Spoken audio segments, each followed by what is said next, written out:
안녕하십니까, 용수 목사입니다. 오늘 함께 나눌 하나님 말씀은 마태복음 27장 45절 46절 말씀입니다. 낮 12시부터 어둠이 온 땅을 덮어서 오후 3시까지 계속되었다. 3시쯤에 예수께서 큰 소리로 부르짖어 말씀하셨다. 엘리 엘리 라마 사박다니. 그것은 나의 하나님 나의 하나님 어찌하여 나를 버리셨습니까? 라는 뜻이다. 어제 나눈 그 말씀의 연장선에서 겟세마네의 고통이 십자가의 고통으로 연결되고 있는 장면입니다. 예수님의 처절하기까지 한 이 외침을 또한 우리가 어떻게 이해해야만 하는지 오늘 아침에 함께 묵상을 해보도록 하겠습니다. 우리는 이 고난을 묵상할 때 항상 먼저 이런 질문을 던져야만 합니다. 도대체 왜 주님은 이런 고통을 겪으셔야만 했는가? 이 질문을 진지하게 던질 때마다 나의 죄가 얼마나 무거운 것이며 엄중한 것인가를 다시 한번 깨닫게 되고, 또한 상대적으로 주님의 은혜라고 하는 것이 얼마나 소중하고 값진 것인가를 깨닫게 될 줄로 믿습니다. 그럴 때 그 깨달은 마음을 다시 한번 내 마음에 깊이 새기고 그 은혜에 보답하면서 살아가는 것이 믿는 자들의 남은 인생이 될 것입니다. 주님의 고통은 인간이 겪을 수 있는 최상의 고통이었습니다. 그 증거가 바로 오늘 본문에서 나타나고 있는 예수님의 비명소리죠. 그리고 이 고통은 주님이 십자가 위에서 고통을 겪을 때 임했던 3시간 동안의 초자연적인 암흑, 어두움과 깊이 관련되어져 있습니다. 다시 말해서 갑자기 어두워진 하늘과 예수님이 십자가상에서 마지막으로 외친 이 절규와 비명소리가 깊이 연결되어져 있다라고 하는 뜻입니다. 예수님은 이 절규를 외치시기 전까지 몹시도 심한 극심한 고통과 모욕과 외로움을 겪으셔야만 했습니다. 그리고 그 고통의 절정에서 비로소 마지막으로 터져 나온 이 비명이 바로 엘리 엘리 라마 사박다니, 나의 하나님 나의 하나님 어찌하여 나를 버리십니까? 라고 하는 시편 22편의 구절을 그대로 인용하시면서 외치신 것이죠. 다시 말씀드리지만 주님은 지금까지 우리 앞에서 이렇게 연약한 모습을 보여주신 적이 단 한 번도 없었습니다. 예수님은 모든 고난 속에서도 인내하는 모습을 보여주셨고 또 믿음으로 이겨내는 모습을 보여주셨습니다. 그래서 이 십자가상에서의 이 예수님의 어떤 사역의 마지막 순간에 뱉어버린 이 비명소리, 그리고 그 비명은 하나님 어찌하여 나를 버리십니까? 라고 하는, 얼핏 들으면 예수님이 하나님을 원망하고 있는 듯하게 들리는 이 외침이 우리로서는 언뜻 이해가 쉽지 않은 것이 사실입니다. 그러면 이제 우리는 생각해 봐야 되겠죠. 도대체 이 예수님의 마지막 비명과 그리고 갑자기 어두워진 암흑의 그 어두움이 어떤 상관관계가 있으며 예수님은 왜 마지막 순간에 하나님께 나를 버리십니까? 라는 외침을 외쳐야만 했는가? 이것을 오늘 우리가 좀 더 생각을 해보길 원합니다. 도대체 예수님한테 무슨 일이 있었던 것일까요? 왜 하나님은 예수님의 비명소리와 함께 초자연적으로 하늘을 어둡게 하셨던 것일까요? 우선 성경을 자세히 들여다보겠습니다. 오늘 본문 45절을 다시 한번 읽어보죠. 낮 12시부터 어둠이 온 땅을 덮어서 오후 3시까지 계속되었다. 예수님은 십자가상에 총 6시간 동안 매달려 있었는데 그 중에서 3시간이 지난 시점, 낮 12시부터 갑작스럽게 맑은 하늘에 먹구름이 짙게 깔리기 시작했습니다. 그리고 무려 3시간 동안 그 어둠이 지속됐습니다.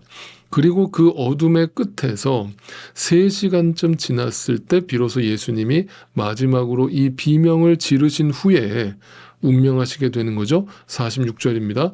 3시쯤에 그러니까 그 어둠이 시작된 지 3시간이 지난 뒤에 예수께서 큰 소리로 부르짖어 말씀하셨다. 여기서 큰 소리로 부르짖었다라고 하는 말은 마지막으로 남은 힘을 다해서 외쳤다, 절규했다, 비명을 질렀다라는 뜻으로 해석될 수 있습니다. 이미 십자가에 달리기 전부터 오랜 시간 고문을 당하시고 핍박을 당하신 예수님께서는 체력적으로 기진맥진한 상태였죠. 그 상태에서 또 3시간 동안 십자가에 매달려 있었기 때문에 이미 예수님은 거의 이제 죽음을 직전에 놓은 상태였죠. 온몸에 힘이 빠져 있는 상태였습니다. 그러니까 이 마지막 순간에 뱉은 이 비명은 마지막 남은 힘까지 다해서 외치셨던 거죠. 근데 그 외침의 내용이 뭐라고요? 주님, 어찌하여 저를 버리시나이까? 라고 외치신 겁니다. 여러분, 이제 그것이 뭘 의미하는가를 생각해 보겠습니다. 단지 하나님께 불평을 하고 있는 것이 아니라는 것을 우리가 먼저 인지를 하고 도대체 이 말의 의미가 무엇인가를 생각해 보겠습니다. 죄인으로서 죽어야 되는 예수님이죠. 예수님은 우리가 죽어야 될 그 자리에 대신해서 죽고 계시는 거죠. 대신해서 우리를 위해서 저주를 받고 계신 것이죠. 그러니까 죄인으로서 죽어야 하는 예수님이 하나님의 진노의 잔을 대신 받고 계시는 장면이죠. 그래서 하나님으로부터 예수님이 단절되는 것을 의미하죠. 그러니까 예수님에게 있어서 어저께 겟세마네 기도에서의 그 고통도 마찬가지고 오늘 이 십자가상에서의 절규도 마찬가지고 결국 그 죄라는 것이 도대체 무엇이길래 죄가 도대체 얼마나 무겁고 엄중한 것이길래 예수님이 저토록 절규를 하실 수밖에 없는가. 그 내용을 보면 그 죄의 삭은 사망이고 그 사망은 결국 하나님과의 관계가 단절되는 것을 의미하기 때문입니다. 그러니까 지금 예수님은 단지 다른 죄인들처럼 십자가 형벌의 고통만을 당하다가 돌아가신 것이 아니라 그 고통 때문에 하나님을 원망하고 돌아가신 것이 아니라 육체적 고통을 넘어서 하나님께서 쏟아내시는 그 진노의 잔을 그 캄캄한 암흑 속에서 다 받아내고 계셨던 것이죠. 그리고 나의 하나님 어찌하여 나를 버리십니까? 라고 하는 이 시편 22편 9절을 기도하듯 외치시면서 운명하신 것이죠. 이것으로써 우리는 분명한 것을 알게 되는 것이죠. 뭐냐면 예수님은 이 순간 죄인으로 죽으셨으며 하나님의 진노의 잔을 온전히 다 마시셨으며 하나님으로부터 완전하게 버림받았다라는 것을 알게 되는 것이죠. 그것이 바로 죄의 결과로서 죽는 것임을 예수님이 보여주고 계시는 장면입니다. 어떤 분들은 이것이 별거 아니라고 생각하실 수도 있습니다. 그런데 어제 드린 말씀처럼 성경이 말하는 죄가 무엇이며 그 죄의 결과가 무엇인가를 아는 분이라면 분명 이 절규의 의미를 이해하시고 공감하시리라고 저는 생각합니다. 하나님께서는 자신의 하나밖에 없는 독생자 아들을 인간을 위해서 내어주셨고 그 인간을 위해서 버리고 계시는 장면인 것이죠. 여러분 생각해 보십시오. 성부 하나님과 성자 예수님은 하나죠. 그죠? 성부, 성자, 성령 삼위일체 하나님이시란 말이에요. 본질상 한 분이란 말이에요. 그런데 성자 예수님을 버리셨다. 이 말씀을 우리는 어떻게 이해해야 되는가 하면 곧 하나님이 자기 자신을 버리셨다라는 것으로 그런 의미가 담겨 있는 거죠. 그러니까 우리 인간들을 향해서는 이렇게 말씀하셨죠. 하나님이 내가 너희를 결코 버리지 아니할 것이고 너희를 절대로 떠나지 아니할 것이고 영원토록 내가 너희와 함께할 것이다라고 약속하시고 말씀하신 그 하나님께서 그 십자가에서 자신의 하나밖에 없는 자신과 하나인 독생자 예수 그리스도를 버리신 사건, 그것이 바로 십자가 사건인 것입니다. 아브라함에게 100세에 주셨던 아들 이삭은 죽이지 못하도록 급하게 아브라함아 라면서 그의 칼 내리침을 막으셨던 그 하나님께서 이삭을 대신해서 어린 양을 여호와 이레로 준비하시고 그 어린 양을 이삭을 대신해서 죽이신 것이죠. 아브라함의 아들은 못 죽이게 하셨지만 자신의 아들은 죽이신 것이죠. 죄를 지은 아담과 하와를 죽이지 않으시고 자신이 창조한, 자신이 낳은 그 피조물인 동물을 인간을 위해서 죽여서 그 가죽을 벗겨서 옷으로 만들어 인간의 벌거벗음, 인간의 수치스러움, 인간의 죄의 부끄러움을 덮어주신 하나님이시죠. 여러분, 이 하나님을 알고 계세요? 여러분 정말 이 하나님을 만나셨어요? 이 하나님의 사랑을 여러분 뼛속 깊이 체험하셨어요? 그렇다면 이 십자가가 형식적으로 보일 리가 만무하고 이 고난주간이 그냥 애도기간으로 끝날 리가 만무합니다.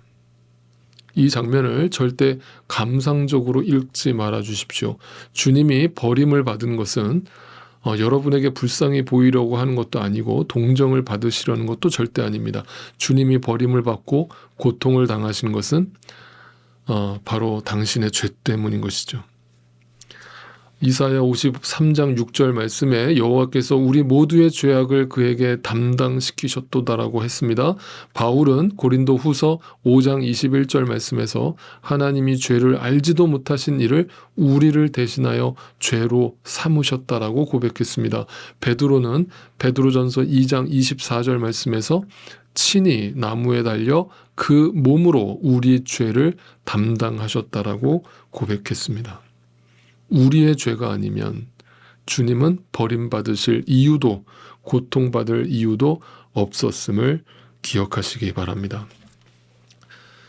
사랑하는 성도 여러분, 오늘도 주님 앞에서 그 사랑 앞에서 겸손하게 주님께서 절규하신 그 십자가 앞에 서실 수 있기를 바랍니다. 우리 죄로 인한 모든 형벌을 받으신 그 주님의 처절한 외침 소리를 들어보실 수 있기를 바랍니다. 그리고 묵상해 보실 수 있기를 바랍니다. 왜 하나님의 아들이 하나님으로부터 버림받으셔야만 했는가? 그것은 바로 나의 죄 때문이라고 성경은 증언하고 있습니다. 이 십자가의 은혜를 아는 성도는 자신의 죄를 날마다 슬퍼하고 회개하고 주님 앞에 참회하면서 오늘도 주님 앞에 날마다 겸손하게 엎드려 나아갈 수밖에 없는 존재임을 기억하시면 좋겠습니다. 오늘도 우리가 주님의 십자가 앞에 나아가 무릎을 꿇고 겸손히 엎드릴 수 있기를 소망합니다.